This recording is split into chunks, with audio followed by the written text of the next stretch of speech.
जिम्मेदारी का दूसरा नाम न्यूज नेटवर्क।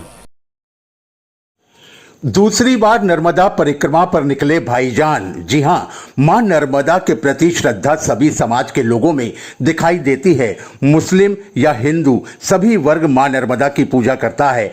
इसी तरह सामाजिक एकता की मिसाल महाराष्ट्र नासिक के रहने वाले इस्माइल पठान, पूरा नाम इनका है सलीम इस्माइल पठान, ने पेश की है, जो मां नर्मदा की दूसरी बार परिक्रमा करते हुए नर्मदापुरम जिले की सिवनी मालवा तहसील के नर्मदा मंदिर पहुंचे हैं। जानकारी के अनुसार महाराष्ट्र के नासिक के रहने वाले सलीम इस्माइल पठान 15 नवंबर 2021 से पैदल नर्मदा परिक्रमा कर रहे हैं।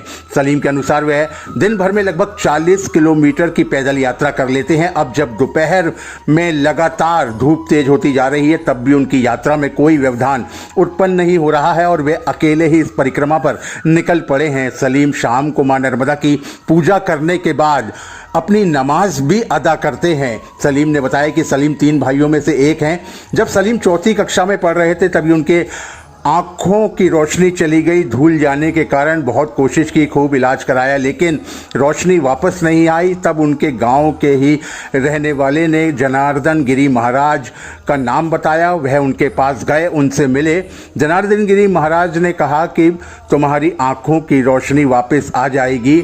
उन्होंने 21 दिन तक उपवास भी किया और महाराज उन्हें ओंकारेश्वर ले गए, जहां पर सलीम ने 8 दिनों तक मां नर्मदा का जाप भी किया और उसके बाद पूजा पाठ की। 2005 में ही उनकी आंख की रोशनी वापस आ गई। इस दौरान वो लगभग 14 साल तक अंधे रहे थे। सलीम ने बताया कि घर के लोग विवाह के लिए दबाव बनाया करते थे। अब वे सन्यासी जीवन जीना चाहते हैं। यही कारण है कि दूसरी बार मां नर्मदा की परिक्रमा में निकल आए हैं। सलीम बताते हैं कि जब तीसरी परिक्रमा करेंगे तो 3 साल 3 महीने 13 दिन वाली करेंगे। सिवनी मालवा के नर्मदा मंदिर में विश्राम करने के बाद आगे की परिक्रमा के लिए निकलेंगे। सलीम का मां नर्मदा के भक्तों के द्वारा जगह जगह स्वागत भी किया जा रहा है। क्या नाम है आपका? मेरा नाम सलीम आडनाम पठान है। तो कब से नर्मदा परिक्रमा कर रहे हैं? परिक्रमा में तो अभी मेरे को 3-4 महीना होते आ रहा है लगभग। कुछ कारण है क्यों कर रहे हैं? क्या हुआ था? तो फिर बिना कारण कैसे? क्या कारण था? कारण ये था कि मैं आंधा था, मुझे रोशनी नहीं थी। 11वें साल में जैसे धूल आई, धूल आने के बाद जब हम ऐसा मसल देते हैं तो मसलने के बाद थोड़ा अंधेरापन आ गया। अंधेरापन आने के बाद स्कूल नहीं गया, मैं घर ही रुक लिया। तो पूछने लगे क्यों नहीं गया। मैं बोला मेरे ऐसे ऐसी तकलीफ हो रही है, ऐसा ऐसा हो गया है। बताने के बाद मुझे दवाखाना ले जाए। डॉक्टर लोगों ने इलाज किया, लेकिन इलाज नहीं हुआ। उसके बाद में फिर माता पिता बम्बई लेके जा, इधर जिधर उनके मन बोले उधर लेके गए मेरे। क्या मुझे भी याद नहीं कि मुझे किधर किधर ले गए, लेकिन इतना मुझे याद है कि 14 साल पूरे होने तक, ख़त्म होने तक हमारे महाराष्ट्र में एक जनार्दन बाबा करके संत है। वो शरीर में नहीं है, लेकिन उनकी जगह पर गद्दी पर बैठे हुए स्वामी शांतिगिरी बाबा बैठे हुए। उनके पास मेरे गांव के लोग, उनके जनार्दन बाबा के शिष्य लोग मेरे को ले गए, मेरे माता पिता की आज्ञा लेकर। फिर मुझे वहाँ ले जाने के बाद उन्होंने मुझसे पूछा कि आप काय के लिए इधर आए। फिर मैंने उनसे बताया कि ये लोग कहते हैं कि आपको रोशनी ये वसंत दे सकते हैं, ये रास्ता बता सकते हैं आपको, यही आपकी लकड़ी है, यही आपकी लकड़ी है, ऐसा बताकर मुझे वहाँ ले जाने के बाद फिर उन्होंने पूछा तेरे को रोशनी चाहिए तो हम जैसे कहेंगे वैसा आपको करना पड़ेगा। मैं बोला ठीक है।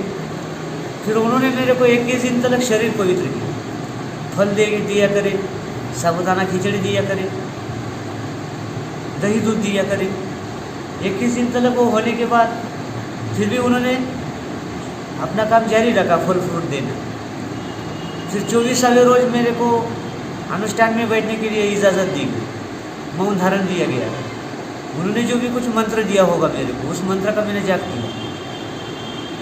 फिर जाप करने के बाद 8वें रोज मेरे को पूछने लगे कि कुछ बदलाव हुआ क्या नहीं हुआ। मैं बोला हाँ हुआ। तो आँखों में जो पत्थर जैसा था वजन, वो नष्ट हो गया। जैसे भगवान सूर्य नारायण का आगमन होता है, होने से पहले किरणों का उनके दर्शन होता है, वैसा इसमें मेरे को न हो रहा है। नर्मदा परिक्रमा के लिए किसने बोला फिर आपको? सुनाओ ना, मैं बताता हूँ ना फिर उस बारे में।